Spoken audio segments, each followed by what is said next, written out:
Classes with Lochan sir.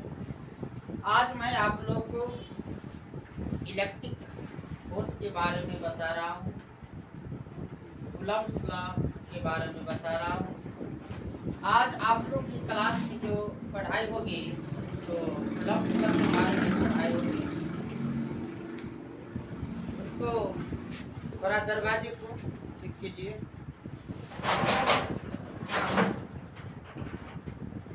ठीक है, Coulomb's law पे अब हम लोग देखते हैं कि कूलम्ब्स लॉ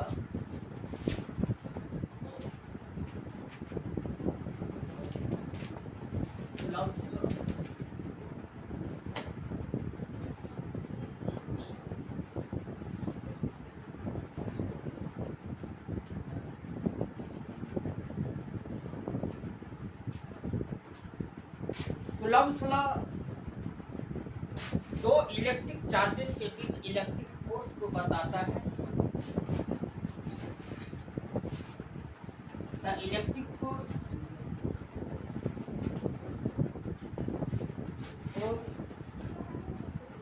ऑफ अट्रैक्शन और repulsion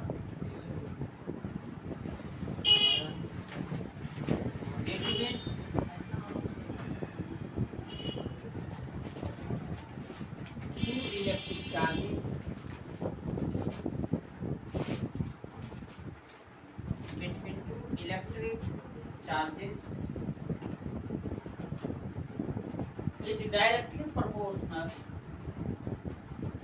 is directly proportional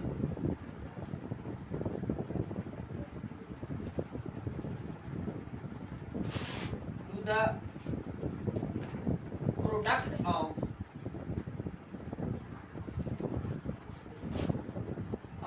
magnitude of charges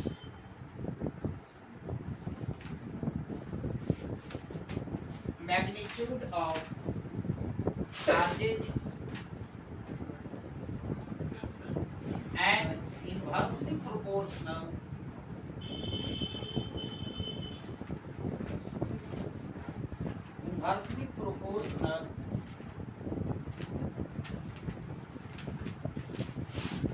to the square of distance between them.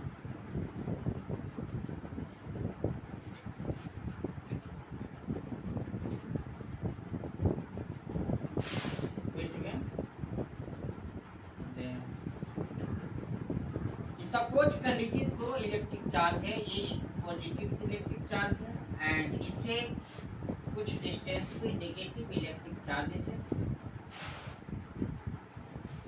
या सपोज कर लीजिए अब ये चार्ज Q1 है and another charge positive and negative है, तो अनलाइक चार्ज होगा, unlike charge. And you know unlike charge attract each other, और अनलाइक चार्ज जो होता है एक दूसरे को अट्रैक्ट करता है।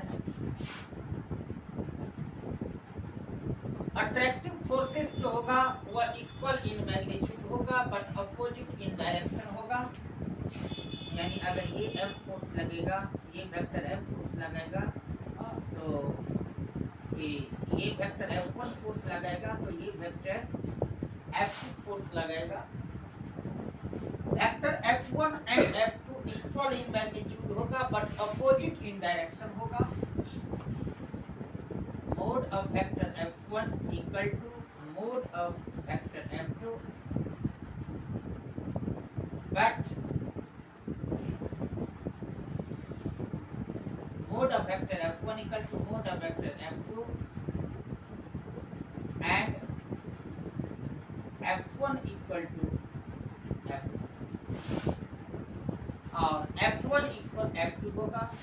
यानी ये Q1 चार्ज जो Q2 पर अट्रैक्टिव फोर्स लगाएगा एंड Q2 चार्ज जो Q1 पे अट्रैक्टिव फोर्स लगाएगा वह मैग्नीट्यूड में इक्वल होगा, डायरेक्शन में अपोजिट होगा। इसको आप ऐसे भी लिख सकते हो कि vector F1 equal equal to minus vector F2, या इस वैसे भी आप लिख सकते हो vector F2 equal to minus vector F1। तो ये नेगेटिव साइन बता रहा है कि फोर्स अपोजिट डायरेक्शन में होगा, एंड इक्वलिटी साइन बता रहा है कि दोनों का मैग्नीट्यूड जो होगा वो इक्वल होगा। जैसे ये दोनों का मैग्नीट्यूड क्या है, यहाँ पे इक्वल है। ठीक, ये Q1 चार्ज है, ये Q2 चार्ज है, दोनों के बीच इलेक्ट्रिक फोर्स लगेगा। इसको कूलम्ब्स फोर्स भी कहते हैं।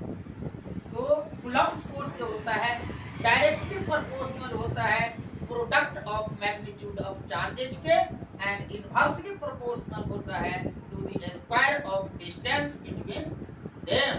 दोनों के बीच का जो डिस्टेंस है उसके स्क्वायर के। तो दोनों के बीच का डिस्टेंस देख लो, सपोज कर लेते हैं दोनों के बीच का डिस्टेंस जो है वो कितना है, r है।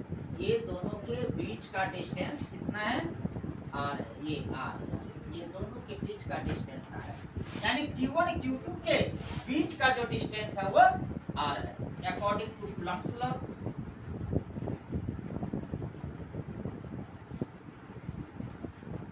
According to Coulomb's law, F proportional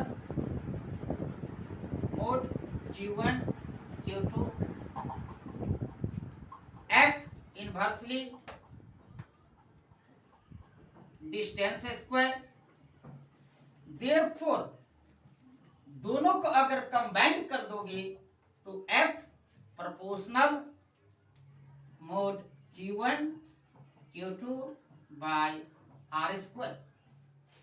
तो ये F proportional mod Q1 Q2 by R square. तो देखो the electric force of attraction और रिपल्सन बिटवीन, तो ये जो इलेक्ट्रिक फोर्स होता है वह प्रोडक्ट ऑफ चार्जेज के डायरेक्टली प्रोपोर्शनल होता है, product of magnitude of charges के डायरेक्टली प्रोपोर्शनल होता है। जैसे ये देखो, ये प्रोडक्ट ऑफ मैग्नीट्यूड के डायरेक्टली प्रोपोर्शनल हुआ, and inversely proportional to the square of distance between the. ये डिस्टेंस देखो, ये डिस्टेंस, ये जो आप डिस्टेंस देख रहे हो ये डिस्टेंस, वही डिस्टेंस ये r है, तो r स्क्वायर का इनवर्सली प्रोपोर्शनल होगा। तो यहां से अगर r स्क्वायर के इनवर्सली प्रोपोर्शनल है डिस्टेंस स्क्वायर के, कूलम्ब्स फोर्स इनवर्सली प्रोपोर्शनल है, तो यहां से इसके आगे क्या होगा, तो implies F proportional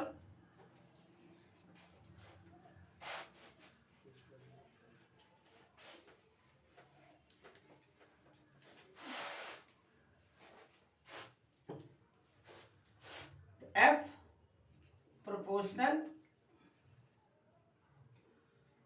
mod Q1 Q2 by R square. यहां से क्या हो जाएगा, F equal to K E Q1 Q2 by R square. Where Ke जहां पे Ke को प्रोपोर्शनैलिटी कांस्टेंट बोला जाता है, प्रोपोर्शनैलिटी कांस्टेंट बोला जाता है, proportionality constant. Where Ke is called proportionality constant, and इस प्रोपोर्शनैलिटी कांस्टेंट का जो वैल्यू होता है वह 1/4 पाई एप्सिलॉन नॉट होता है, 1/4 पाई एप्सिलॉन नॉट होता है। तो ये एयर के लिए होता है, एयर मीडियम के लिए होता है या वैक्यूम मीडियम के लिए होता है। एयर मीडियम के लिए होगा और वैक्यूम मीडियम के लिए होगा। एयर और वैक्यूम के लिए के का जो वैल्यू होगा वह 1/4 पाई एप्सिलॉन नॉट हो जाएगा, और इसका जो वैल्यू होता है वह approximately 9 × 10⁹ newton metre square coulomb inverse two. Therefore electric force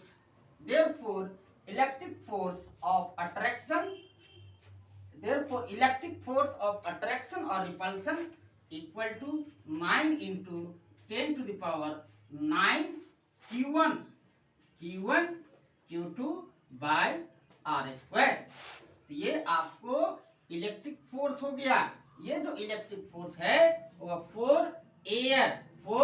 air या वैक्यूम के लिए हो गया। ये जो इलेक्ट्रिक फोर्स आप देखे हैं वो एयर के लिए या वैक्यूम के लिए हो गया।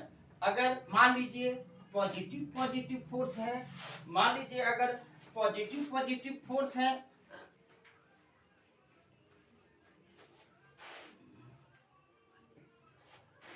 अब ये Q1 चार्ज है एंड यहां से ये Q2 चार्ज है, दोनों के बीच का डिस्टेंस r है। सपोज कर लो ये भी पॉजिटिव है, ये भी पॉजिटिव है, तो फोर्स क्या होगा? रिपल्सन होगा। फोर्स क्या होगा? रिपल्सन होगा। और वो रिपल्सन फोर्स ये वेक्टर F1 होगा एंड ये वेक्टर F2 होगा। ठीक, तो वेक्टर F क्या लिखोगे? ये Q1 चार्ज हो गया, ये क्या हो गया? Q1 चार्ज हो गया, ये क्या हो गया? Q2 चार्ज हो गया। ये भी पॉजिटिव चार्ज है एंड ये भी पॉजिटिव चार्ज है, तो दोनों में क्या होगा? रिपल्सन होगा। तो repulsion force, repulsive electric force कितना आप लिख सकते हैं? Q1 Q2 by 4 pi epsilon naught R square.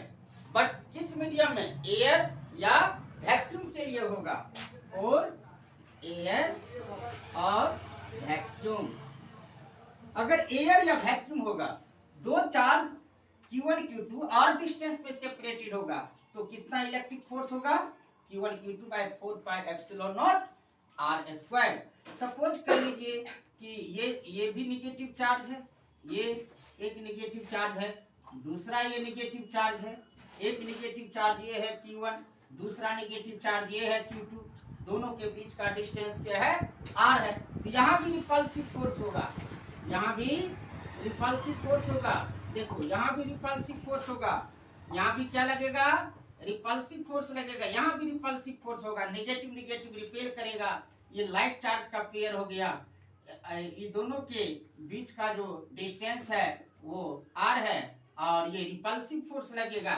Negative negative का पेयर है तो लाइक चार्ज होगा, और लाइक चार्ज जो होता है वो रिपेल करता है। ये पॉजिटिव का पेयर है, इसलिए ये भी लाइक चार्ज होगा। एंड लाइक चार्ज जो होता है वह क्या करता है? रिपेल करता है। ये भी लाइक चार्ज है, तो लाइक चार्ज में रिपल्सन, यहाँ भी लाइक चार्ज में रिपल्सन। बट अनलाइक चार्ज में क्या होगा? ये पॉजिटिव चार्ज होगा एंड ये नेगेटिव चार्ज होगा, तो ये दोनों क्या करेगा? अट्रैक्ट करेगा, तो ये अनलाइक चार्ज हो जाएगा, अनलाइक चार्ज हो जाएगा, अनलाइक चार्ज। दोनों के बीच का डिस्टेंस अगर मान लो r है एंड ये चार्जेस Q1 है, ये चार्जेस Q2 है, ये चार्ज Q1 है एंड ये चार्जेस Q2 है, तो यहाँ भी क्या होगा? अट्रैक्टिव फोर्स होगा। अनलाइक चार्ज में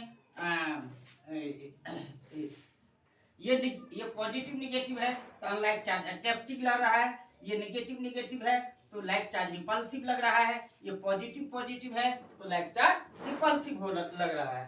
फाइनली जो कूलम्ब्स लॉ हम लोग एयर या वैक्यूम में जो अप्लाई करेंगे, तो वो कूलम्ब्स लॉ एयर या वैक्यूम जो आ जाएगा, कूलम्ब्स लॉ जो आ जाएगा एयर या वैक्यूम में, कूलम्ब्स लॉ,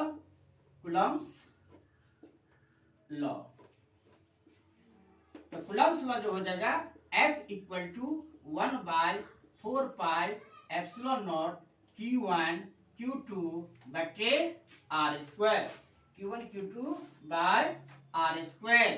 ठीक, ये एयर या वैक्यूम मीडियम के लिए हो गया, फॉर एयर और वैक्यूम। नेक्स्ट इलेक्ट्रिक फोर्स को यानी कूलम्ब्स लॉ को हम लोग देखेंगे, लेकिन दो चार्ज को अब मीडियम में रख के देखेंगे। मीडियम में क्या होता है? डाई इलेक्ट्रिक टर्म्स जो होता है इलेक्ट्रिक फोर्स डिक्रीज कर जाता है। तो कूलम्ब्स लॉ जो हम किसी मीडियम में डिफाइन करेंगे, एयर और वैक्यूम को छोड़ के किसी मटेरियल मीडियम में जब दो चार्जेस को रखेंगे, तो वहां कूलम्ब्स लॉ जो होता है, Coulomb's force electric force change कर जाता है। वहां पे इलेक्ट्रिक फोर्स जो चेंज करेगा, तो कैसे चेंज करेगा उसको मैं इसके नेक्स्ट वीडियो में आपको जरूर बताऊंगा। और अच्छे से अच्छे वीडियोज के लिए आप सब्सक्राइब, लाइक, बेल आइकन जरूर दबाइएगा। Okay, God bless you.